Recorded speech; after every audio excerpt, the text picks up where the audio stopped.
Los sapos de caña están alterando toda la cadena alimenticia en Australia con una fuerza destructiva brutal. Aunque no persiguen directamente sus presas, cada año igual terminan causando la muerte de millones de animales nativos.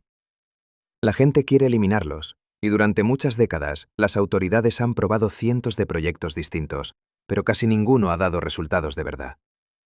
Sin embargo, en los últimos años, los científicos empezaron a criar sapos de caña jóvenes y después soltarlos otra vez en la naturaleza. Sí, así como suena, eso de verdad pasó. De una manera que casi nadie habría imaginado, el sapo de caña terminó ayudando a Australia a recuperar una especie nativa importante. Al mismo tiempo, los cuervos, los milanos y muchas otras especies también empezaron a ver a los sapos de caña como una fuente de alimento casi inagotable. Y hay una especie, menospreciada más que cualquier otra, que justamente está yendo directo a por los sapos más grandes. Les da la vuelta, les abre el pecho y luego les saca el corazón y el hígado para comérselos. Ya no hace falta seguir adivinando. Quédate hasta el final para descubrir la respuesta a todas tus dudas. Y esto no es más que una sola historia sobre especies invasoras y soluciones basadas en la naturaleza. Si te interesa este tema, suscríbete para no perderte las próximas historias. Sin colmillos, sin garras afiladas y ni siquiera necesitando perseguir nada, los sapos de caña aún así han sido capaces de empujar a todo el ecosistema australiano hasta el borde del colapso. Suena difícil de creer, ¿no? Pero eso es exactamente lo que ha pasado y sigue pasando. Basta una sola mordida equivocada. La bufotoxina que segregan las glándulas detrás de su cabeza puede provocar insuficiencia cardíaca, convulsiones y la muerte en muy poco tiempo. Lo aterrador es que casi ningún depredador nativo de Australia tiene forma de resistir ese veneno. Cuando los sapos de caña se extendieron por todo Queensland y el territorio del norte, el ecosistema no se vino abajo de inmediato. Más bien, empezó a pudrirse por dentro de manera silenciosa. En el Parque Nacional Kakadu, por ejemplo, los estudios de la CSIRO muestran que apenas unos meses después de la llegada del sapo de caña, la cantidad de lagartos depredadores como el varano moteado amarillo cayó más de 90%. Serpientes grandes como la King Brown casi desaparecieron, y el famoso marsupial carnívoro Quoll también se redujo entre 75 y 90%. Pero esa devastación no se quedó solo en unas pocas especies aisladas. Según la Australian Wildlife Conservancy, hoy hay al menos 25 especies nativas empujadas hacia un riesgo serio de declive. El grupo más golpeado ha sido justamente el de los reptiles. Los estudios en el territorio del norte muestran que más de 70 especies de reptiles están en un nivel de riesgo alto, incluyendo serpientes como la Death Adder, los varanos e incluso las crías de cocodrilo de agua dulce. A partir de ahí, la cadena alimenticia empezó a romperse. Presas como ratones, insectos y algunas otras ranas se dispararon en número. La vegetación también salió dañada cuando desapareció el equilibrio biológico. Y eso todavía no es todo. Miles de sapos se agrupan alrededor de estanques, lagunas y cursos de agua, enturbian el agua, dejan desechos y transportan bacterias como la salmonela. En los barrios del norte de Australia, que los perros mueran apenas 10 a 15 minutos después de morder un sapo de caña ya no es algo raro. Muchas clínicas veterinarias registran cientos de casos de intoxicación por sapos de caña cada temporada de lluvias. En el caso de las personas, sobre todo los niños, basta tocar la toxina y luego frotarse los ojos o tocarse la boca para sufrir un dolor intenso, ceguera temporal o reacciones neurológicas.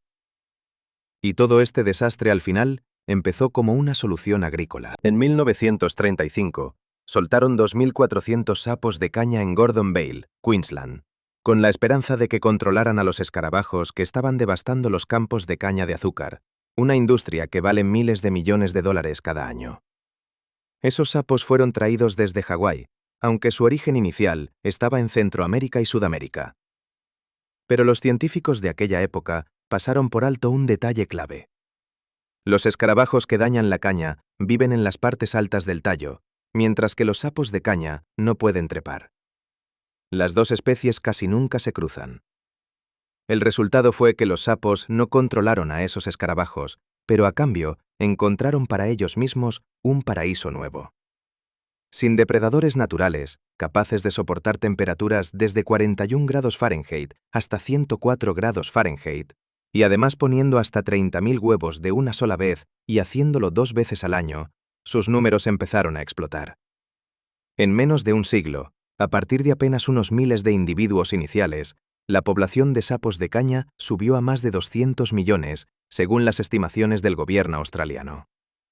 Sí, esa cifra da miedo de verdad, sobre todo cuando toda la población del país es de apenas unos 27,8 millones de personas.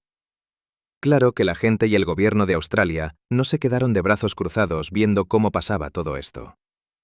Durante décadas probaron cientos de métodos distintos para barrer por completo a los sapos de caña. Pero de esa parte volveremos luego, porque antes hay algo que tienes que saber. Es muy fácil entender por qué la gente quiere que esta especie desaparezca por completo. Pero lo increíble es que hoy algunos científicos de verdad quieren criar más y luego soltarlos en la naturaleza. Suena absurdo, ¿verdad? En Australia Occidental, el Department of Biodiversity, Conservation and Attractions, o DBCA, ha llevado durante más de 10 años un programa que cría deliberadamente sapos de caña jóvenes y luego los libera en las zonas de primera línea, o sea, en los lugares a los que la oleada invasora está a punto de llegar, como la región de Kimberley cerca de Broome, según ABC News, en el año 2026. Pero el objetivo no es aumentar la cantidad de sapos. El objetivo es enseñarles a los depredadores nativos a sobrevivir. Estos sapos jóvenes tienen una cantidad de toxina mucho menor que los adultos. Cuando una goana se los come, puede que sienta náuseas o un malestar leve, pero normalmente no muere. Y después de pasar por eso una sola vez, recordará ese sabor y evitará a los sapos de caña por el resto de su vida. Es como una persona que se intoxicó una vez con una comida y después nunca más quiere volver a probar ese plato. Los resultados en el campo han sido impresionantes. En las zonas que ya fueron entrenadas, entre 60% y 90% de las goanas sobreviven después de la llegada de los sapos de caña. En cambio, en los lugares donde no hubo intervención, sus poblaciones caen más de 90% y casi desaparecen, según el DBCA. Y hay un detalle importante que mucha gente pasa por alto. ¿Por qué no agarrar sapos de caña silvestres y usarlos directamente en vez de criarlos? La razón está en el control del riesgo. Los sapos adultos en estado salvaje llevan una carga tóxica altísima y un pequeño error puede matar al depredador en vez de enseñarle la lección de supervivencia. En cambio, los sapos jóvenes criados en un entorno controlado pueden proporcionar una dosis de veneno cuidadosamente ajustada, lo bastante fuerte como para asustar al depredador, pero no tanto como para matarlo. Y si piensas que criar sapos de caña para salvar un ecosistema ya era la parte más difícil de creer, todavía no has llegado a lo más extraño. En paralelo a ese enfoque, Australia también ha probado casi todas las opciones posibles para controlar esta especie invasora. WWF Australia y varios grupos de conservación llegaron a poner en marcha una estrategia bastante rara. No tratar de exterminar a los sapos de caña, sino enseñarles a las especies nativas a mantenerse lejos de ellos. Suena simple, pero en la práctica era todo un entrenamiento de supervivencia. Aún así, no todas las soluciones funcionaron. Uno de los esfuerzos más comunes fue el llamado toad busting, o sea, grupos de voluntarios que salen por la noche a atrapar sapos a mano. Desde el año 2005 se han invertido decenas de miles de horas de trabajo en esa actividad, y solo la primera fase costó más de 15 millones de dólares australianos, equivalente a unos 9,7 millones de dólares estadounidenses, según un informe de Australia Occidental del año 2007. Suena enorme, ¿no? Pero los resultados fueron bastante flojos. No hay pruebas de que eso haya frenado la invasión. Los sapos de caña siguieron expandiéndose casi al mismo ritmo de antes, e incluso en algunos casos más rápido, pasando de alrededor de 6 metros por año a más de 31 metros por año. En Kimberley fueron eliminados más de 17.500 sapos, pero la oleada invasora no se frenó en absoluto. Otros métodos solo funcionaron a una escala muy pequeña. El Department of the Environment de Australia señaló que los sapos de caña pueden controlarse en estanques pequeños, retirando los huevos, matando a los adultos o levantando cercas para bloquearlos. Pero imagínate esto. Australia tiene una superficie de más de 2,9 millones de millas cuadradas. Intentar controlar estanque por estanque es casi inútil si lo miras a escala continental. La ciencia también ha probado soluciones más complejas. El equipo del profesor Rob Capon desarrolló trampas para renacuajos que usan las propias señales químicas del sapo para atraerlos y eliminarlos. Algunos estudios muestran que ese método puede reducir la tasa de supervivencia de los renacuajos hasta 50% y hacerlos hasta 20% más pequeños. En una prueba de campo, eliminaron más de 5.900 sapos de una zona, y durante 4 años no se registró ningún regreso. Suena a victoria, pero no deja de ser una victoria local. La CSIRO incluso intentó desarrollar un virus capaz de propagarse entre las poblaciones de sapo de caña e impedir que maduraran. Sin embargo, ese proyecto se detuvo en el año 2008 porque los riesgos ecológicos y las barreras legales eran simplemente demasiado grandes. Dicho sin rodeos, la idea era potente, pero no se podía soltar de forma segura en la naturaleza. Hoy Australia está cambiando hacia otra estrategia. Ya no intenta borrar por completo a los sapos de caña, sino controlarlos y adaptarse a convivir con ellos. Un ejemplo es el proyecto Waterless Barrier, valorado en unos 12 millones de dólares australianos, o sea, alrededor de 7,7 millones de dólares estadounidenses. La meta es eliminar las fuentes artificiales de agua a lo largo de un corredor de cientos de millas, para que los sapos no puedan sobrevivir mientras avanzan hacia Pilbara. Un estudio del año 2025 incluso sugirió que bastaría con eliminar alrededor de 100 puntos de agua para reducir la probabilidad de invasión a casi cero. Y justo cuando la gente ya casi aceptaba que nunca iba a poder controlar por completo a los sapos de caña, empezó a aparecer un personaje inesperado. No era un animal grande, no era un depredador de la cima de la cadena alimenticia, sino el racali. Cuando uno escucha la palabra rata, normalmente piensa en un animal pequeño y débil. Pero el racali es totalmente distinto. Es el roedor más grande de Australia y puede medir unas 24 pulgadas contando la cola, además de vivir a lo largo de ríos, lagos y humedales en casi todo el continente. Tiene patas traseras con membranas como un ornitorrinco, pelaje impermeable y una capacidad increíble para moverse en el agua.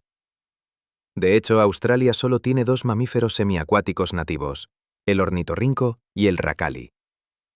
En los últimos años, el racali ha empezado a llamar la atención de los científicos de una manera que nadie esperaba.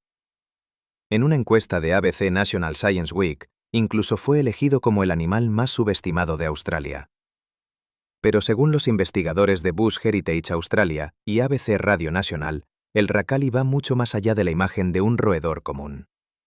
Es un depredador extremadamente inteligente, discreto y muy eficaz. Su presencia incluso puede expulsar a los roedores invasores de una zona. Sin embargo, lo que de verdad llamó la atención de los científicos no fue eso. Lo que los dejó asombrados fue la manera en que esta especie interactúa con el sapo de caña. La historia se volvió realmente extraña cuando los científicos encontraron por primera vez aquellas huellas en la orilla del río. Esto no era una cacería normal. No había señales de un ataque caótico ni cadáveres mordisqueados a medias. Al contrario, lo que vieron era tan preciso que daba escalofríos. Los cuerpos de los sapos de caña aparecían alineados a lo largo de un tramo de arroyo de apenas 16 pies. Y cada mañana aparecían 4 o 5 cadáveres nuevos. Pero el detalle que les heló la sangre fue que todos tenían la misma marca, un corte pequeño y exacto justo en el pecho. No estaban despedazados ni tragados enteros. Parecía que alguien los hubiera abierto con una intención muy clara. Cuando revisaron mejor, el resultado fue todavía más inquietante. A los sapos grandes les faltaban el corazón y el hígado, los 2 órganos más nutritivos. La vesícula biliar, donde se almacena la toxina, estaba colocada a un lado con cuidado y casi intacta. En los sapos medianos, no solo habían desaparecido las vísceras, sino que también les habían arrancado la piel de las patas traseras, eliminando la capa exterior venenosa antes de comerse la carne. En cambio, a los sapos pequeños no los tocaban en absoluto. ¿Notas qué tiene de raro todo esto? En un estudio de 15 días con más de 1.800 sapos, solo alrededor de 2,5% eran adultos grandes. Y aún así, ellos representaban hasta 75% de los cadáveres procesados. Al principio, los científicos sospecharon que el responsable era algún ave de presa, como los milanos o los cuervos, porque ya existían registros de que comían sapos de caña. Pero estas marcas no coincidían con las de un ave. No había picotazos al azar ni desgarros desordenados. Todo era demasiado limpio, demasiado intencional y demasiado experto. Cuando los investigadores instalaron cámaras infrarrojas y analizaron las marcas de dientes en el tejido muscular, por fin apareció la respuesta. El racali, o sea, la rata de agua nativa. Y ni siquiera ellos podían creerlo del todo en ese momento. Pero la parte más impactante todavía no terminaba ahí. El racali no es inmune a la toxina. Tampoco es un animal más resistente que todos los demás. Gana porque juega con reglas totalmente distintas. Mientras que la mayoría de los depredadores en Australia mueren tras una sola mordida equivocada, con arritmia, convulsiones y muerte en cuestión de minutos por la bufotoxina, el racali trata a su presa como si entendiera exactamente qué partes del cuerpo del sapo son peligrosas. Evita las glándulas de veneno detrás de la cabeza. Ignora la piel del lomo. Solo escoge las partes más seguras y con más energía. Si los otros depredadores son como alguien que prueba un plato raro y se intoxica en el primer intento, el racali es más bien como un chef que sabe perfectamente qué parte se puede comer y cuál hay que desechar sí o sí. Y desde aquí la historia todavía se vuelve más profunda. No todos los racalis hacen esto. Ese comportamiento solo se ha registrado hasta ahora en algunas poblaciones locales de Kimberley. Entonces, ¿qué significa eso? Muy probablemente no se trata de un instinto innato. Puede ser el resultado de prueba y error, aprendizaje y transmisión a la siguiente generación. Las hembras de racali cuidan a sus crías durante al menos 4 semanas después del destete, tiempo suficiente como para enseñarles esa habilidad. Si algún individuo descubre cómo comer sapos de caña sin morir, ese comportamiento puede propagarse a lo largo de los arroyos como una forma de conocimiento de supervivencia transmitido de generación en generación. Y cuando comparas eso con lo que hizo el ser humano en la parte anterior de la historia, el contraste es brutal. La gente tuvo que criar sapos jóvenes, calcular dosis de veneno, escoger lugares concretos y luego esperar a que los depredadores aprendieran a evitarlos. Fue un proceso que costó millones de dólares y años de investigación. ¿Y el racali? Sin laboratorio, sin programa de entrenamiento, sin un gran plan general. Aprende solo, se adapta solo. Y convierte a una de las especies invasoras más peligrosas de Australia en una fuente de alimento. Pero este roedor nativo no siempre fue el cazador. En realidad, hubo un tiempo en que él mismo era la presa perseguida. Y eso es completamente cierto. A principios del siglo XX, cuando las epidemias de peste se extendieron por Australia, el gobierno llegó a ofrecer recompensas por matar ratas para controlar la enfermedad. Y el racali, aunque era una especie nativa, fue perseguido igual que las ratas de alcantarilla. Pero la cosa no acabó ahí. En la década de 1930, cuando Australia prohibió la importación de pieles, el pelaje impermeable del racali de repente se convirtió en un producto valioso. El precio de una piel subió de 4 chelines en 1931 a 10 chelines en apenas una década, lo que equivale a unos $50 actuales. Pero después todo cambió. En 1995, Parks Australia lanzó oficialmente una campaña para dejar de llamarlo water rat y sustituir ese nombre por racali, que es el nombre indígena usado por el pueblo Ngarrindjeri en la región del Lower Murray River. Parece algo simple, pero en realidad fue un cambio enorme. Porque la palabra rat evoca suciedad y peligro, mientras que racali hace pensar en un animal nativo, limpio, singular y perfectamente adaptado a la vida en el agua. Y seguro que ya lo notas. A veces, con solo cambiar el nombre, también cambia por completo la manera en que la gente ve a un ser vivo. Hoy en día, el racali está presente por toda Australia, desde ríos, lagos y pantanos hasta zonas urbanas. Pero si crees que el racali es el único caso, la historia en realidad es mucho más compleja. Más exactamente, las especies nativas están empezando a adaptarse al sapo de caña. Sí, el sapo de caña se está convirtiendo poco a poco en una fuente de alimento no deseada para muchos animales nativos. El ejemplo más claro es el de los cocodrilos. Suena una locura, pero los cocodrilos de agua salada pueden comer sapos de caña casi sin sufrir daños graves. Mientras tanto, los cocodrilos nativos de agua dulce pueden morir tras un solo encuentro. Según el profesor asociado Jonathan Webb, la razón está en la historia evolutiva. Los cocodrilos de agua salada vienen de Asia, donde desde hace muchísimo tiempo existen sapos con toxinas parecidas a la bufotoxina. Por eso han estado expuestos a ese tipo de veneno durante millones de años. En cambio, los cocodrilos de agua dulce de Australia no tienen ese pasado evolutivo. Y no son solo los cocodrilos. Algunas serpientes también se están adaptando. La keelback, una serpiente de agua, puede comer sapos de caña con mucho menos riesgo que muchas otras serpientes, según el Australian Museum. Y todavía más sorprendente, en las zonas donde hay muchos sapos de caña, la serpiente negra de vientre rojo ha evolucionado con el tiempo hacia una cabeza más pequeña. Suena raro, pero una cabeza más pequeña hace que les cueste más tragarse sapos grandes, y eso termina protegiéndolas de absorber una dosis letal de veneno. En el cielo, la historia es todavía más caótica. Se ha documentado que los cuervos y los milanos comen sapos de caña. Algunos incluso les dan la vuelta y les sacan las vísceras, casi igual que hace el racali. Pero el problema es que no todos sobreviven. Según reportes de ABC y Australian Geographic, hay cuervos que comen sapos y no les pasa absolutamente nada, mientras que otros mueren justo después. La misma especie, el mismo comportamiento, pero resultados totalmente distintos. Eso muestra que el ecosistema sigue atrapado en un estado constante de prueba y error. En el agua y en tierra también entran en juego depredadores más pequeños. El profesor Rick Shine, de la Universidad Macquarie, explica que muchos insectos e invertebrados como hormigas, arañas y escarabajos acuáticos casi no se ven afectados por esta toxina.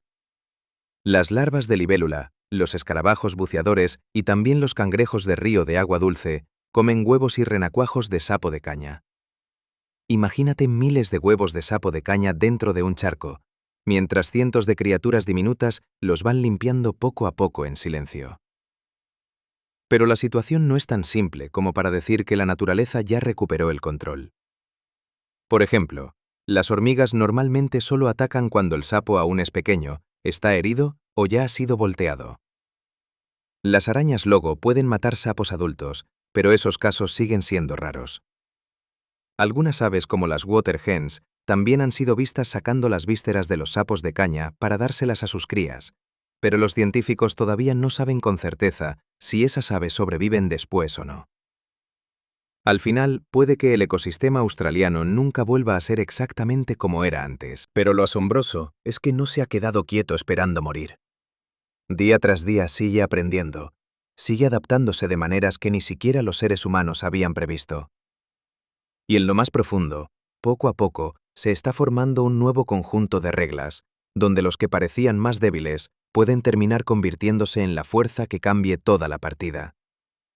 ¿Y tú qué piensas?